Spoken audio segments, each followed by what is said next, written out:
tusonga mbele mama Afrika, Afrika. Well, the AfCFTA is a tool, we could say, that looks to see how Africa could unite economically, socially, politically. So it's a grand aspiration.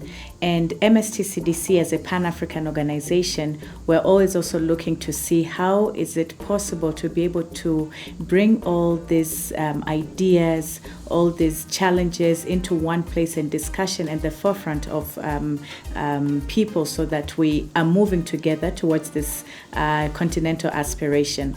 Now, when it comes to inclusivity, what we're talking about usually is around youth, women, marginalized communities, like the disabled, and you name it, people in rural areas. And for TCDC, MS TCDC, that's a very important aspect in terms of how do we bring them also across the journey.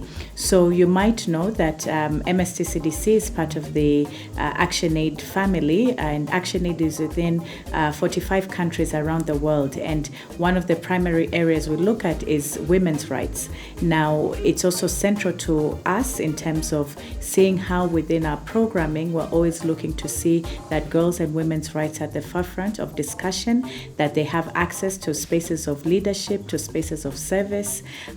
So, it's important. And as well, when we look at youth, we have a very good and big youth program called the Youth Leadership Program, where we see again how we can also engage youth in matters of business and trade, but as well of leadership and being able to have their voice in decisions that affect them otherwise. So when we bring these two elements together, it's a natural maybe combination, in that we want also a continent where we're recognizing that our youth are the largest population. They need to be at the table for these discussions, for this aspiration to come to fruition. Women are also center to trade, especially when you talk about small traders across borders and things to that effect. You find that it's women who are there working every day and making the small trades.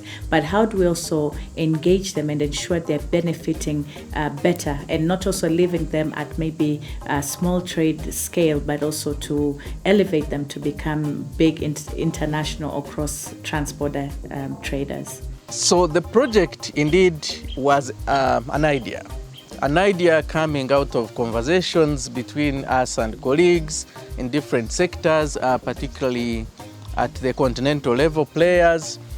And when we began thinking around the idea of the AfCFTA Youth Inclusion Accelerator project, we thought that there is need for a baseline. There are three main findings. First, youth, yes, had heard about the AfCFTA, but only on the internet. And they confessed that they had not been involved or got engaged in the process before. And therefore, they would say, we have heard about the AfCFTA, but we don't know it.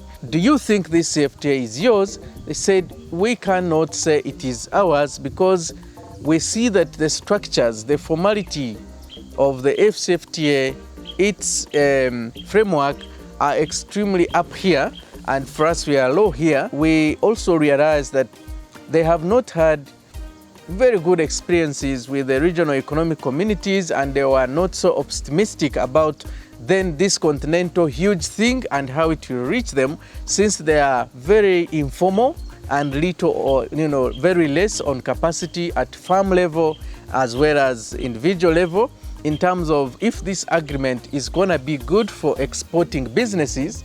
We are not able to export at this stage, and therefore how does this agreement become ours? And lastly, there was also discovery that there isn't enough data on the process and how youth have been involved so far, and therefore we could not find any information on whether youth members of parliament, for example, or even national youth councils where they exist, or any other youth structures, if they were engaged in this process of negotiation, consultation, and whatever is going on now in the CFTA, even in the second phase of negotiations.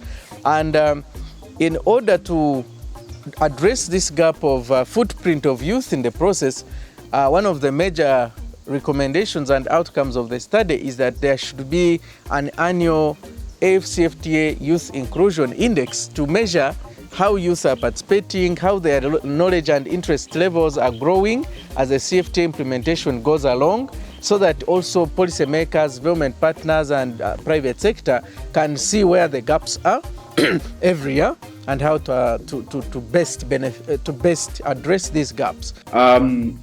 The project has been going on well in regard to implementation, especially me as a project coordinator of this Youth Inclusion Accelerator project.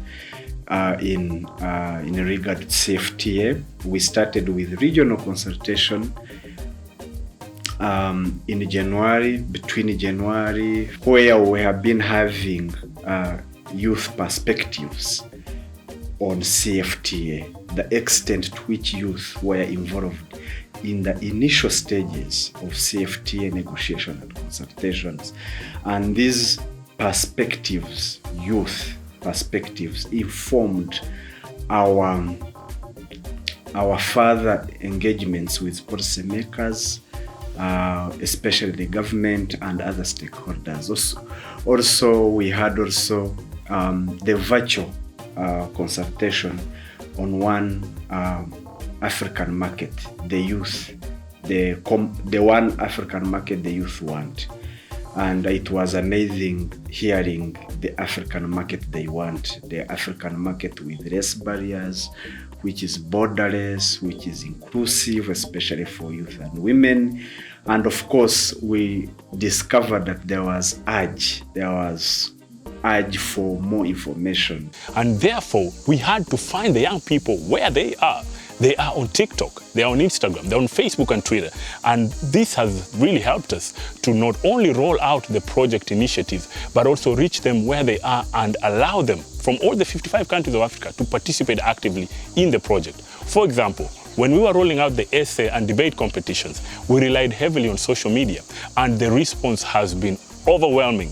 We could see on WhatsApp people sharing the call for proposals, the call for debaters to come in, and so we have really relied on these tools to bring in engagement from young people from across the 55 countries. Secondly, when we were also rolling out the Continental study, we had to depend on social media tools.